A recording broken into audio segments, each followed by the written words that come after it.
Go, go, go. That's the birthday. That's the birthday. What's up, Z-Pack? It's your boy Z-Dog MD, and I have an extra special guest, my drug dealer, DeAnn Mullins. Hello. Hi, Z-Pack. I can't believe I'm here. Hey, Yeah. like, I am one of you. I sit there and watch just like you watch, and now I'm here. So, and Tad is right there. And what up, fam? How's it going? You know what? You have been a fan of Tad for as long as I can remember having Tad. And just so you guys know, Z-Pack, so DeAnn is the president. She's a pharmacist, a community pharmacist to be more specific. And the Independent community pharmacist. So there's non-independent community pharmacists? There are? Like, are there? Yes. Oh, wow. 22,000. Wow.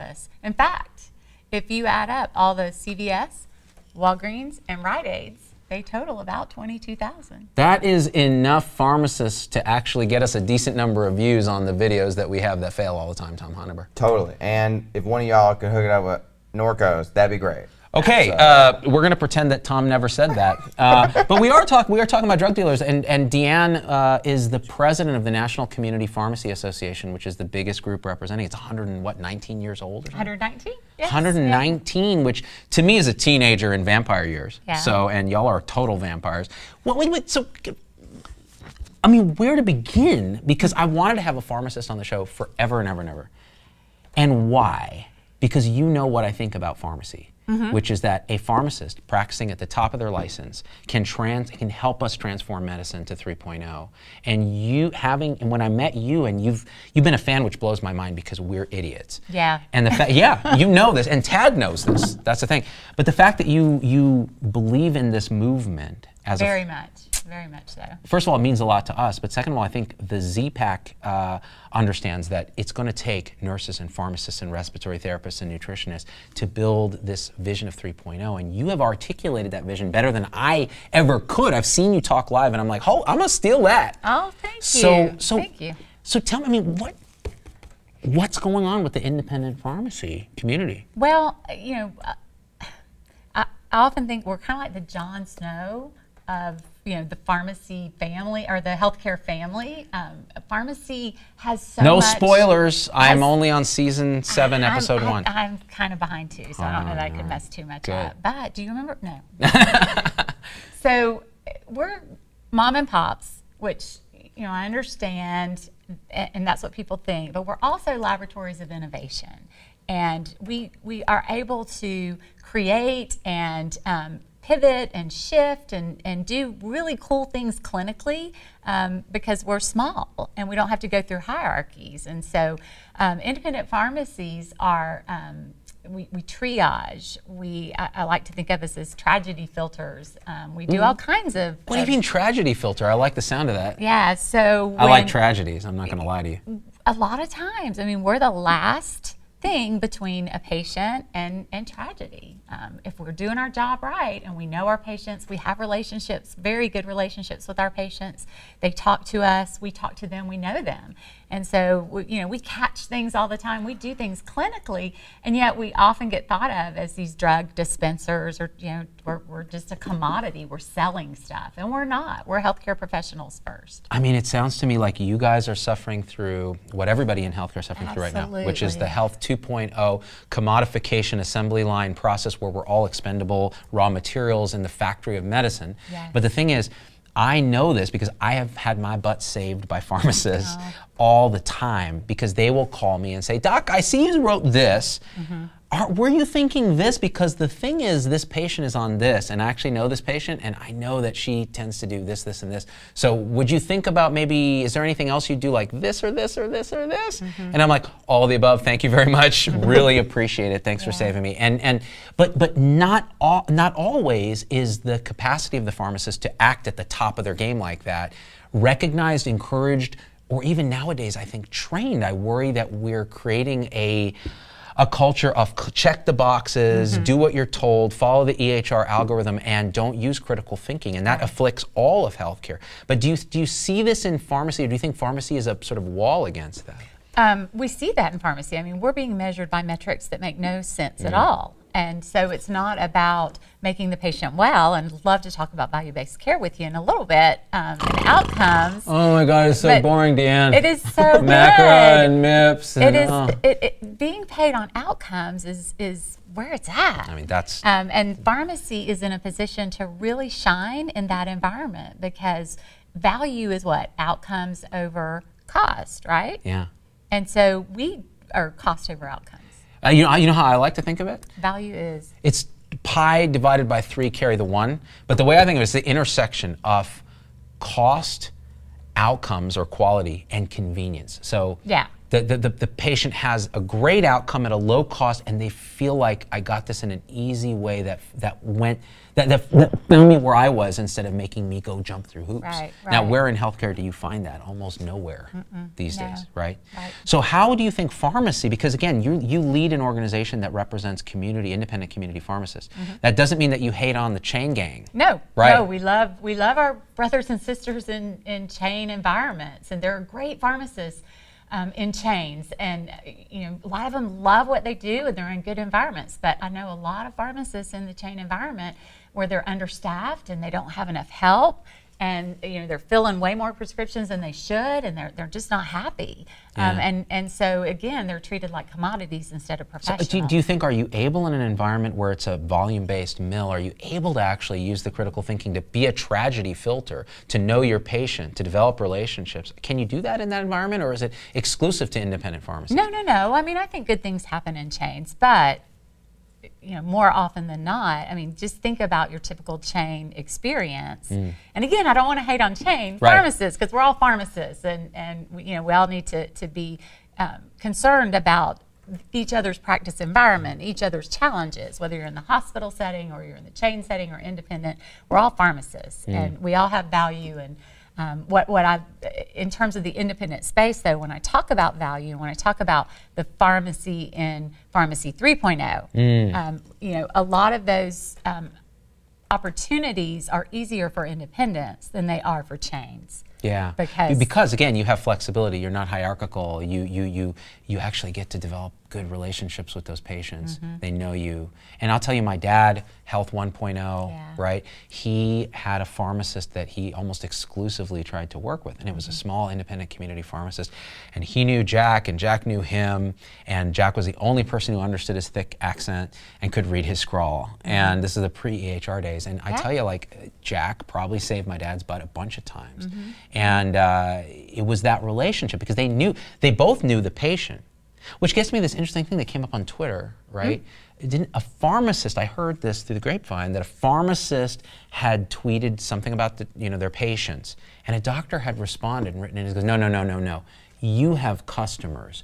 We have patients. Yeah. And I heard that, and I'm like, oh, this is going to be good. Yeah. So and it's not good. It's not good for anyone. And what I love about Health 3.0 is that it's very much about practicing in a team-based approach, where we're all practicing at the top of our license. We all have value. We should all be encouraged to practice at the top of our license. And so to hear a physician say that, and to see a movement, a grassroots movement of nurses. And I got to give a shout out. Nurses, some of my best friends are nurses.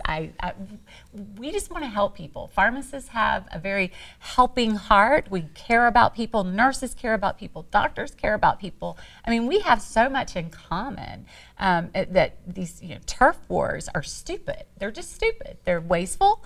They waste time. They're not good for patient care. They're not good for our morale. We're all tired and frustrated, and we need to be, And I don't even understand how people get in turf wars over this. It's like, I want a pharmacist who is incredibly well trained, who made the conscious decision, I'm going to do pharmacy because these are the things I care about. I don't want to stick my finger in someone's butt.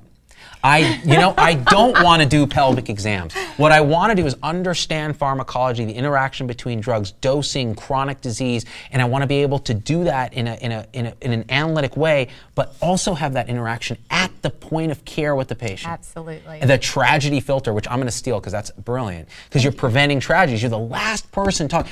Many people have told me, it's my pharmacist that actually spends the most time talking to me, which is depressing in the sense that it means that the rest of the team has somehow failed in 2.0, where it's click, click, click, click, click. What are your allergies? What are your meds? Okay, here's your prescription.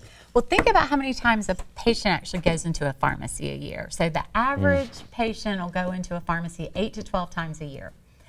If they're a complex patient, someone on multiple medications and a little bit older, which is probably about 80% of my patient population, they might be in as much as 35 times a year.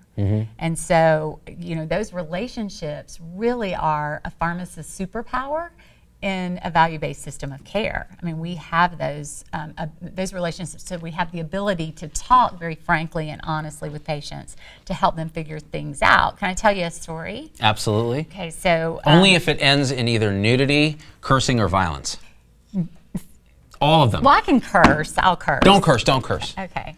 Unless you want. So to. a good example of, and this is an older story. But a good example of relationship-based care. In fact, a couple.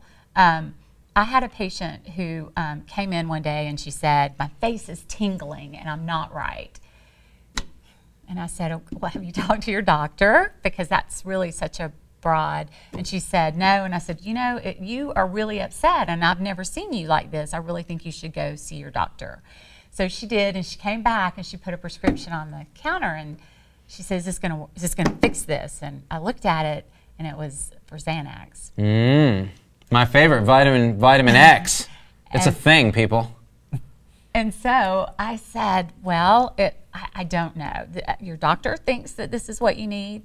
I would give it a couple days, and if you're not feeling better, you need to call him back. You need to let him know. Okay, first of all, how dare you, DeAnn, second guess the doctor's prescription? Yeah, well, because, did you go to 4 years of evil medical school? Did you understand why that doctor may have given Xanax because, he wanted to get that patient out of that room as fast as he could? Yeah, Like, it was hard. So you interloped into this relationship with your customer because you don't have patients. Only I have patients.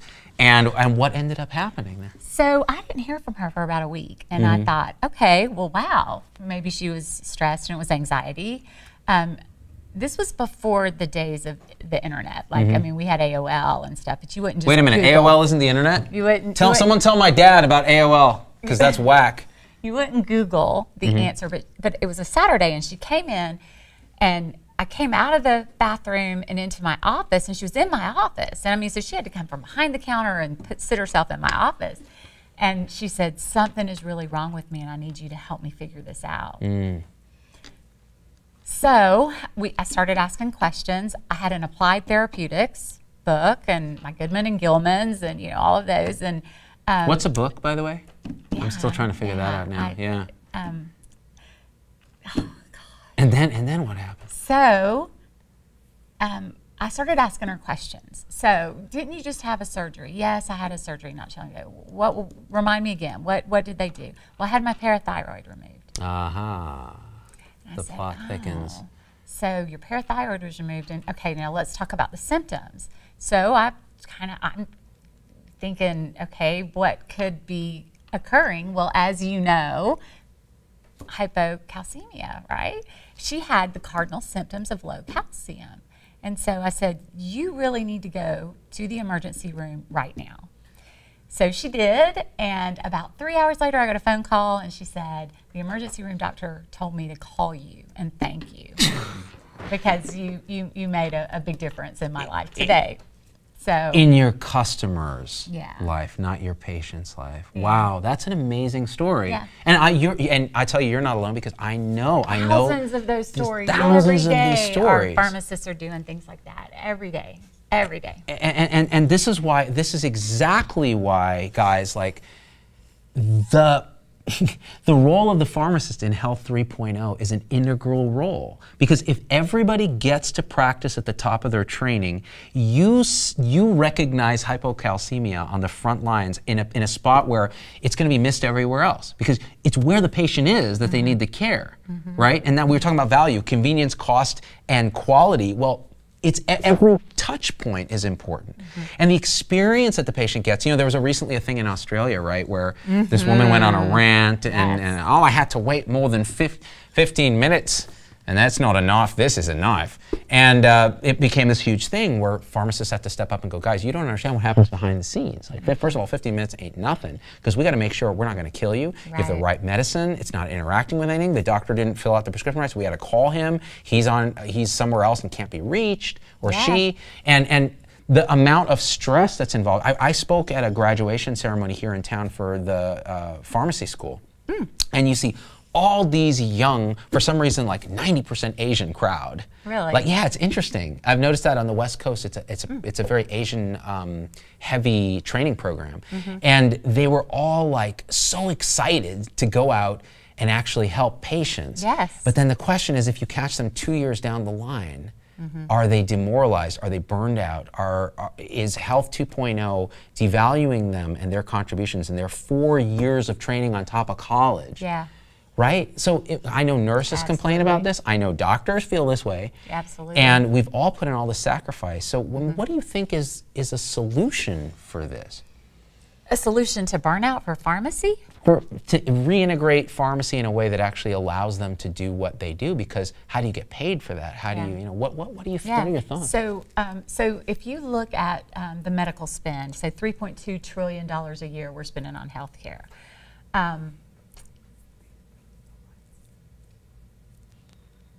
Pharmacists right now are considered a cost center. Pharmacy is a cost center. So if you look at the pie, sound familiar, nurses? Medical spend, 10% is for pharmacy, for drugs, 90% is medical, right? So because of the PBMs, pharmacy benefit managers, the devil, we'll talk more about that later. And today's episode is brought to you by CVS PBM, pharmacy benefit managers, here to help you. Actually, keep going, because we need to unpack what a PBM is, because my audience doesn't know. Well, so just really quick, yeah. Because of the PBMs, we're siloed and we're considered a cost center. We're not a cost center. Pharmacy is an investment, and that's what we have to really start to look at. Is we've got an investment on the pharmacy side, the drug side, and the pharmacist, not just the drug plus the pharmacist, to help reduce the medical spend on that 90% piece of the pie. But we're siloed. There's this wall that's gone up. So back in the day, before the PBMs, it was physician, patient, pharmacist, and we all kind of worked together, and nurse. And now pharmacy's been carved out, and that we have to fix that. We have to take pharmacy and reintegrate pharmacist services into the overall health care of the patient. So a way I see that is, I'm a caveman. So I'm an inpatient doctor. When you're a hammer, all the world is an inpatient waiting to be discharged. And when a pharmacist on the inpatient world practiced at the top of their license, they rounded with us. They were integrated in the team. They helped us discharge and admit patients in a safe way. They contributed important contributions in a scientific way to the care of the patient. And they cared about the patient. They went out and did the discharge planning with the patient. They sat down and went through the medications. And it was so clear to me that they were a crucial piece of the pie. And the question is, in the outpatient world, it ought to be the same. It used to be the same. Now, why is it that these pharmacy benefit managers that were created in the 60s or whatever to actually control costs, to protect the consumer, to push back on pharma, how is it that they have now run afoul of that? Is that what's happened? Oh, very much so. So the idea, the initial concept of having a switch, someone that could process the claim and contract the pharmacies, that was a good concept. That was okay. We need that. We'll always probably need some degree of that.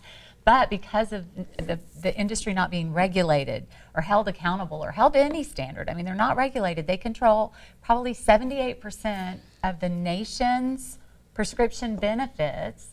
3 PBMs, Express, CVS, and Optum, tremendous power, and they're not regulated or licensed by anybody. So they use now techniques that they've discovered over time to game the system. And so we honestly believe, and we have data to back it up, that PBMs contribute to the cost of medications. They don't save money. And for the pharmacist to deal day in and day out, I mean, part of our burnout and frustration is the fact that we're dictated to on. We sign contracts not knowing what we're going to get paid. Literally, we don't know what we're going to get paid, and then those same PBMs come in and they restrict the networks. They steer patients to their own pharmacies, to their mail order pharmacies that don't have relationships with those patients and provide that type of care. They audit us. So who is able to go in and audit their competitor? And with all of that control, people say, well, just don't sign the contracts. And I would have to say, well, then I'm going to have to lose 80% of my business, probably more than that.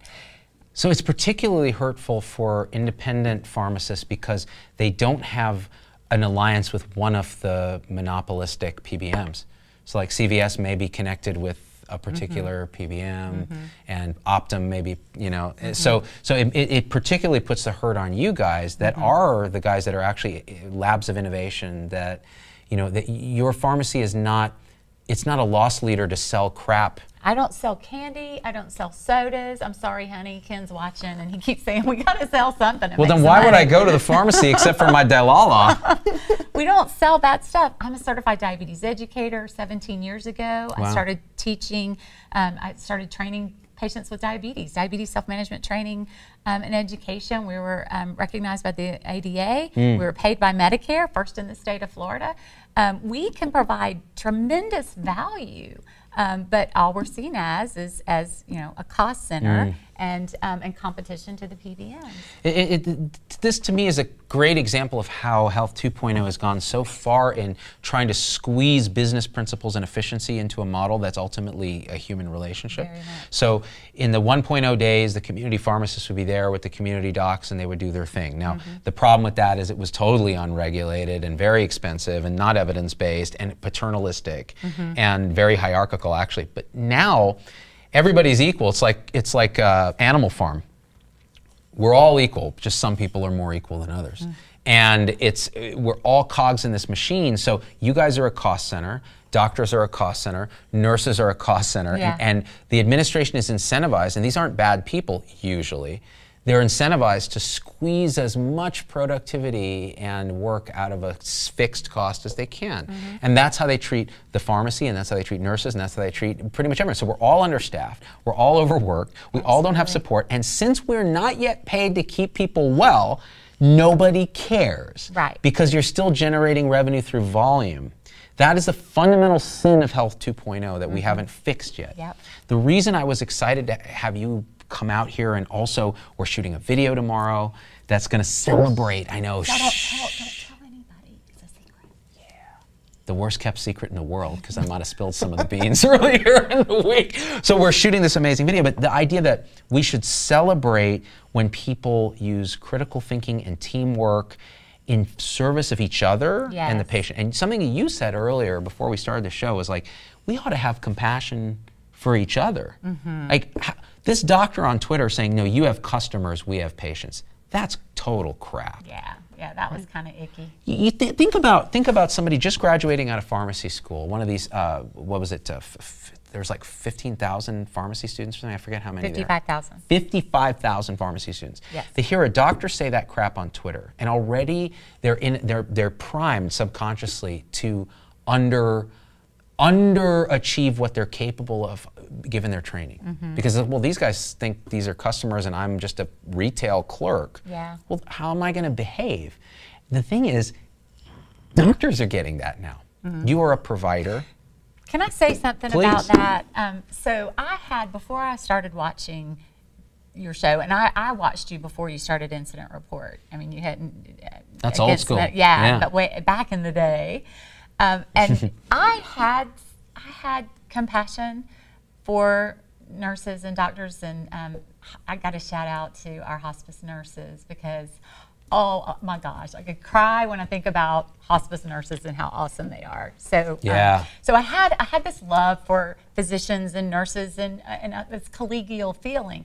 But when I started really thinking about Health 3.0, listening to you talk, getting to know the Z-Pack by looking at comments and spending time looking at what nurses were saying and doctors were saying, and I became very passionate and had a lot more compassion for our fellow healthcare professionals. We're in this together, and I firmly believe if we don't work together to fix it, it's not going to get fixed. I mean, it's funny how like hearing the voice of other healthcare professionals and hearing how you might walk in their shoes and having a feeling of what it's like to be them, and how when everybody works together, practicing at the top of their game with respect and compassion for each other in service of the patient, how things could actually transform. Yeah. And I get messages every day of bright spots where this is happening and dark spots where it's not happening. And then and you guys also are the victim of frontline violence in pharmacies, maybe less in the community setting because you know your patients you've developed. But even then, in the setting of the opioid, and you're in the panhandle of Florida, right? So I'm sure opioids are an issue. Big issue. They're an issue everywhere. And so the question is, how do we support each other to actually solve these problems? And so far we're siloed off. You said it. You said that 10% of medication costs is now siloed off from the 90%, but you guys can do some real damage in the 90%. Yes. And just like we can do damage in that 10% by thinking about how we prescribe. Speaking of which, what's your thoughts on, as a pharmacist, as a community pharmacist, and as a leader in the space, what are your thoughts on big pharma, the pharmaceutical industry? And it's nuanced, I'm sure. Yeah, and there's no easy answer. It's not black and white. There's a lot of gray. Pharma does a lot of good. They do. And pharma does a lot of bad. And for too long, to get their drugs on formulary, they've let the PBMs have their way. So a big way that PBMs make their money is through rebates from pharma. So they pay more for a drug to get it on a formulary for a back-sided rebate that doesn't typically get passed on. Now, PBMs will say now, oh, we pass everything on. But if you want to go back and look traditionally over, the past 30 years, those rebates haven't been passed. But now, and I think what the EpiPen situation really drew attention, and Mylan had to come out and say, well, wait, this is what we get for the drug, and pharmacy said, well, this is what we get for the drug, and there was this big $300 plus gap of, well, where's that money? Well, it's with the PBMs. And so pharma now, because they're getting pressed so hard on drug cost, they're starting to say, look, you guys are culpable as well, and you've got to come clean. And so we have been pushing for transparency for years, and nobody's cared. Nobody's cared. You're going to care now, right, Z-Pack?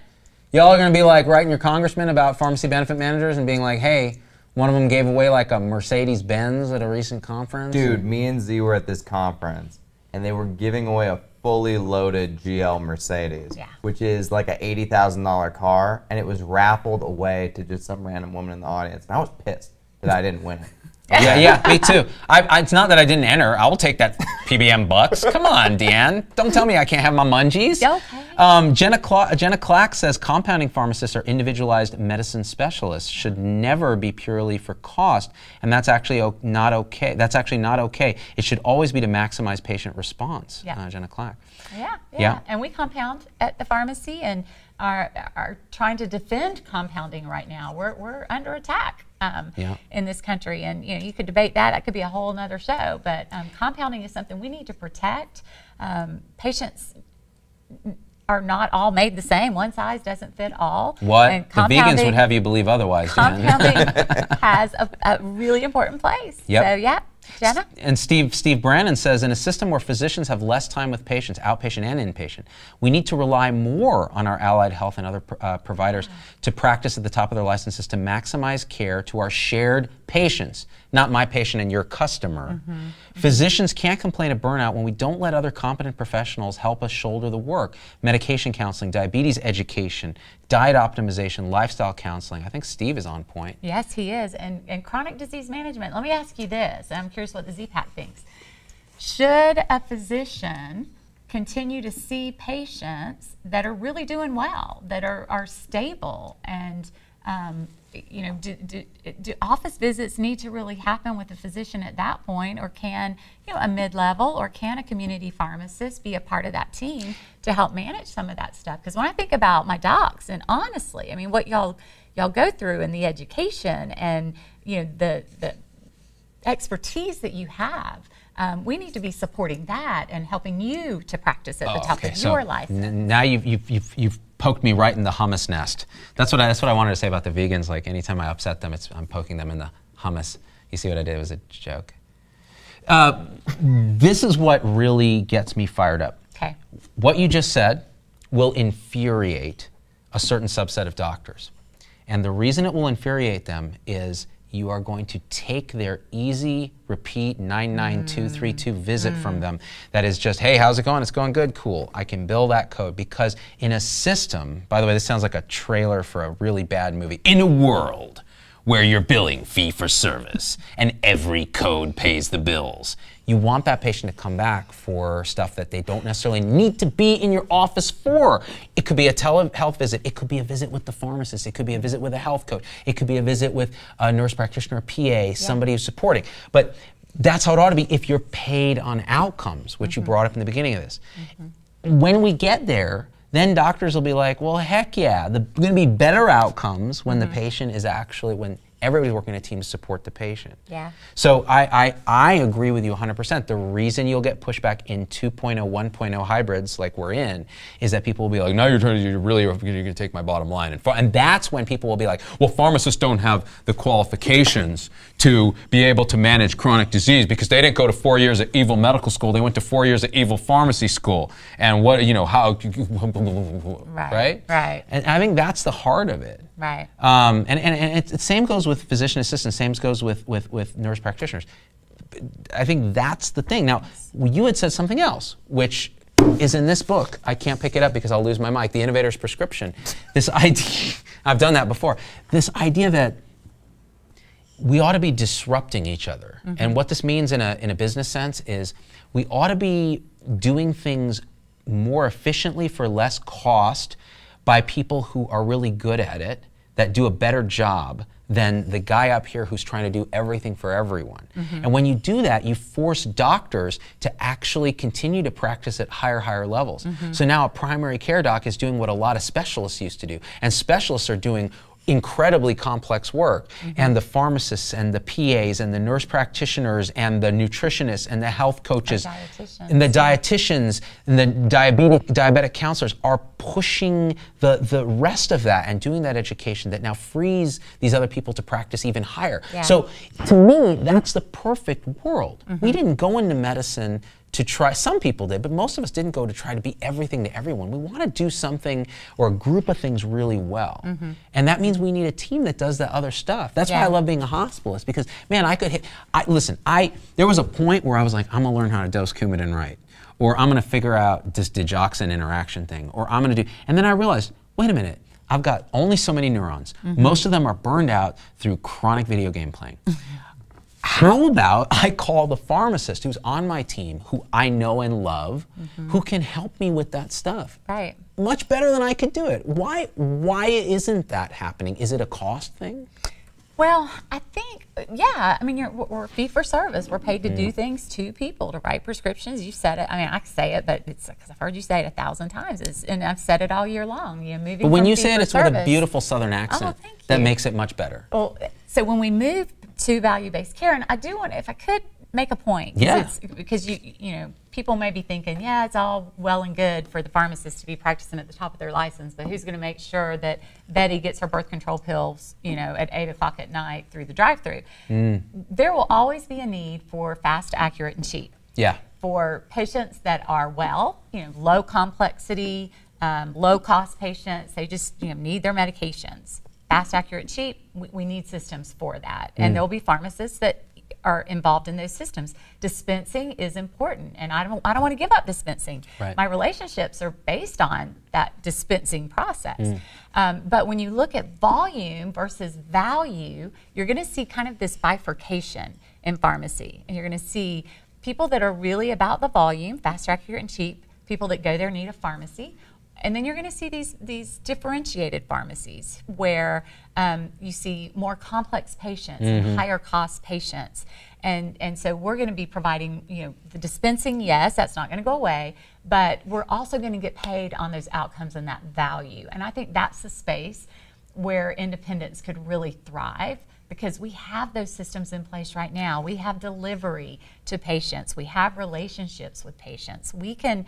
There's things that we're doing right now. We don't have to totally flip our practices in order to get in that space. Well, what you're describing has been trying to go on in medicine for years, which is you have your community hospital that then you have a tertiary hospital, and they have different systems. So the community hospital handles your appendectomy, your simple cellulitis, your acute MI that isn't complicated. But then when you need something different, you have a totally different solution shop that's set up to do that, whether it's a tertiary center or a center of excellence that just does heart surgeries all day long.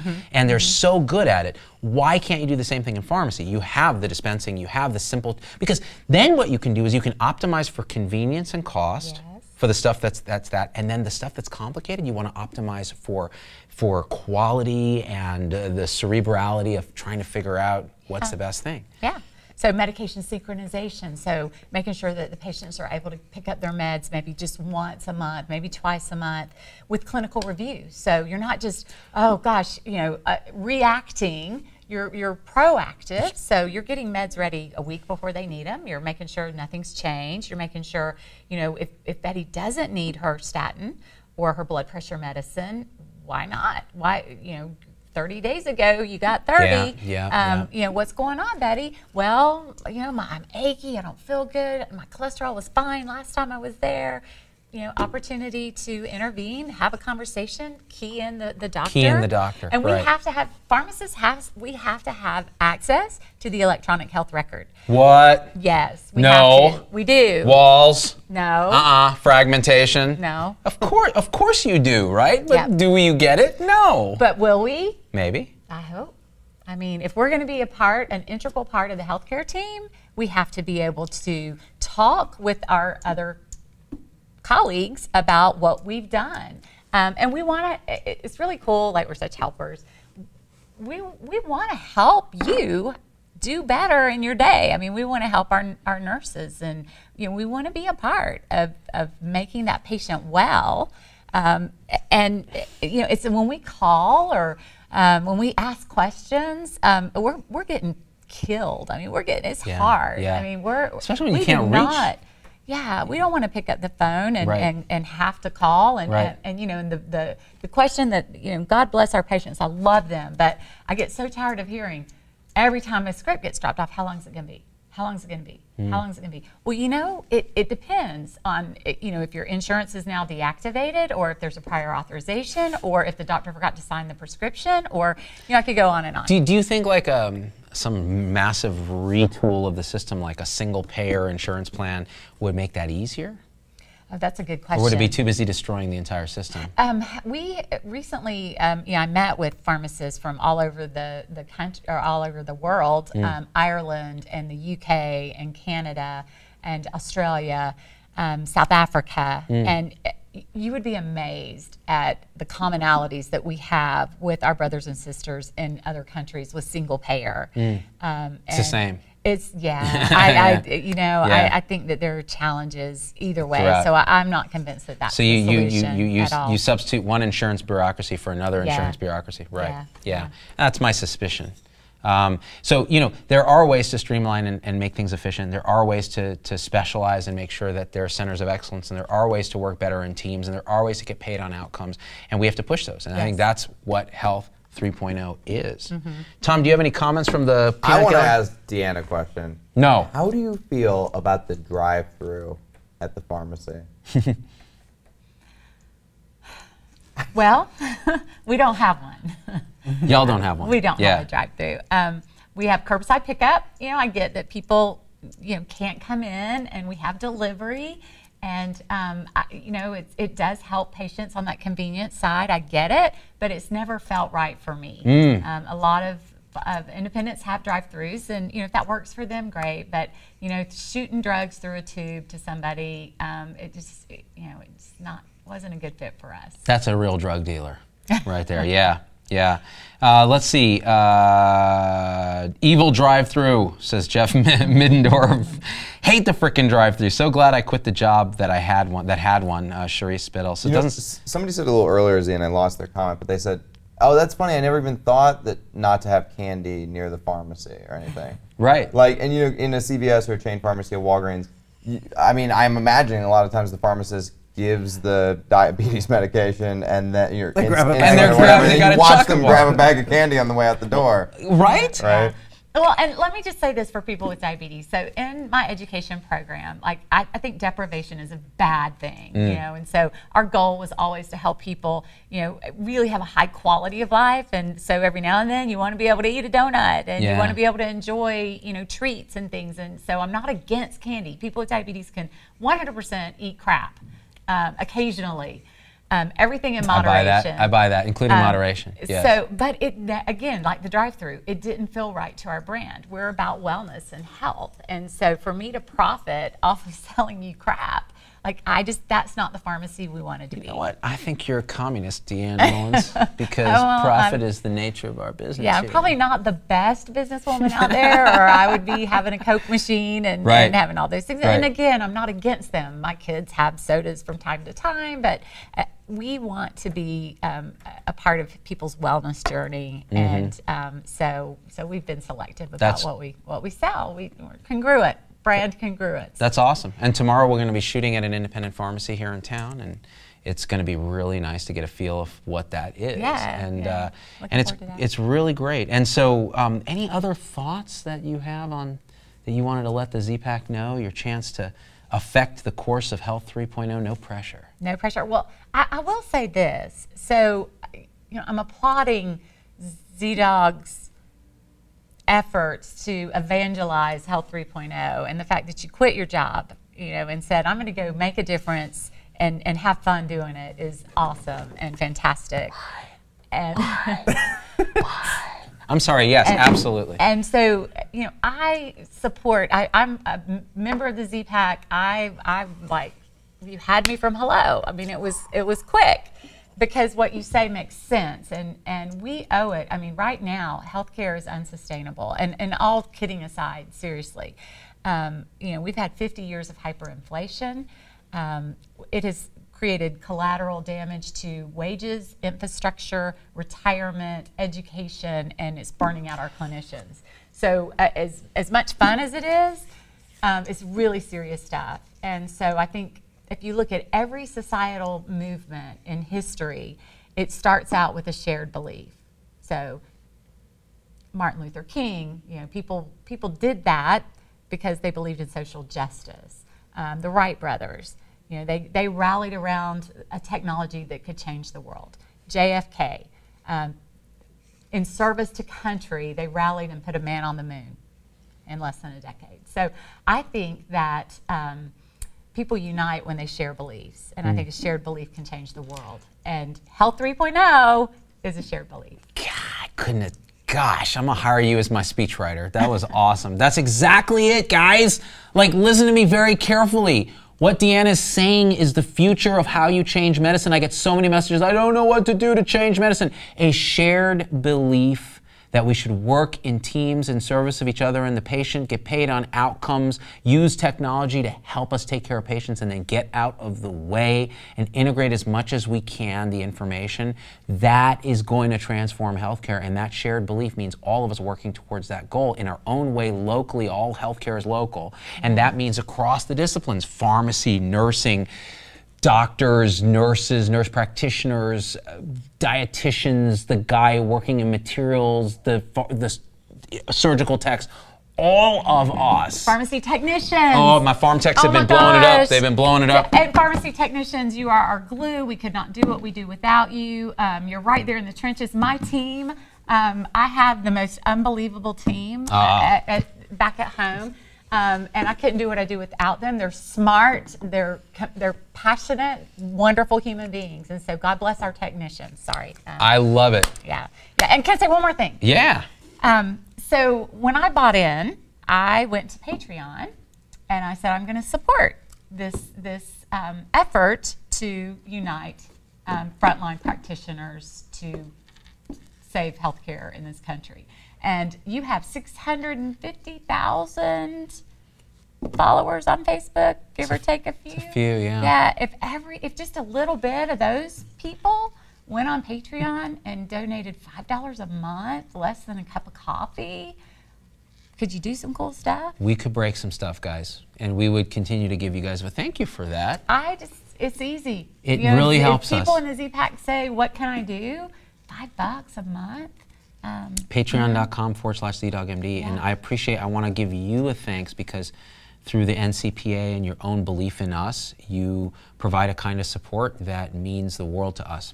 So when we all support each other, when the American Association of PAs supports us, and when you support us and we support you, that means we build 3.0 together, and it's going to take all of us. It's exciting. It is really exciting. So tomorrow, gosh, I almost tipped the whole table over. I was so excited. Don't break Tad. No, Tad. No. Please hold Tad for me. He's very delicate. Tom, any parting thoughts?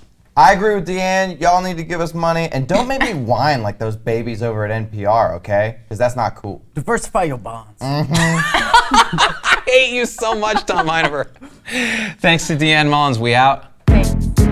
Go, go, go. What?